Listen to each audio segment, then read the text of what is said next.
So in this class, we have been primarily focusing on one single type of speaking, that is extemporaneous speaking. The other main types, in addition to extemporaneous, are manuscript speaking and impromptu speaking. So manuscript speaking, which is like we've done for the last commemorative speech, that's when you write out word for word the entire speech in advance, and during the delivery, you're just reading from it word for word. Like we talked about in the one of the last few weeks videos, there's lots of different advantages for that. The other main type of speaking that we have done is extemporaneous speaking. This is when you've researched the topic in advance, you know what you're going to say, you know what your argument is, but it's not necessarily written out word for word. Instead, you kind of just have a broad outline that you're working from. This gives you a lot more flexibility and ability to adapt to the audience. The third main type of speaking we didn't really cover a lot in class, but I think will be important to know about, not just for the final exam, but also just kind of in life in general, and that is impromptu speaking. This is when you haven't necessarily prepared the topic in advance and you're suddenly asked to talk about something for a while.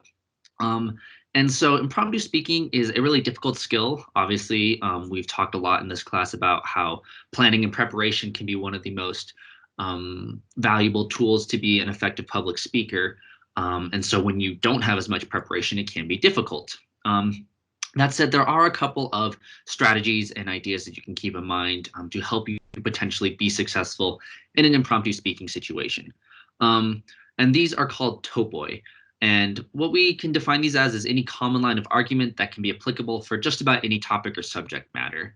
And so the way I like to think about topoi is it's basically kind of like this framework that you can rely upon and then plug in whatever information you want on that specific topic.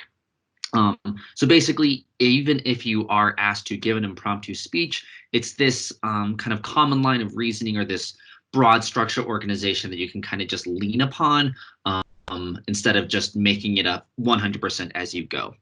And so our textbook lists several key topoi. These are kind of just really commonly used structures for impromptu speaking. So you might do impossible versus impossible, cause and effect, past fact, future fact. So these are just kind of like some broad ways that you can organize a topic to think about it and discuss it in an off-the-cuff impromptu way.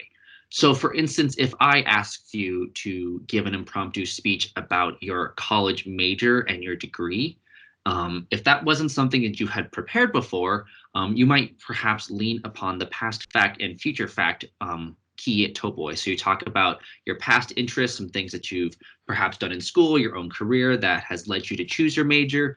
Then you'll talk a little bit about what the major itself looks like, and then you'll talk about kind of what that's going to look like moving forward. Or if I asked you to give an impromptu speech about some policy or some upcoming ballot initiative, you might use the cause and effect, where you talk broadly about what's making it happen and broadly about what you think will happen next. So key topoi are really useful in impromptu speaking as kind of just these organization structures that you can just turn to and use to quickly put together a relatively effective speech or just in a day-to-day conversation without necessarily having prepared it in advance.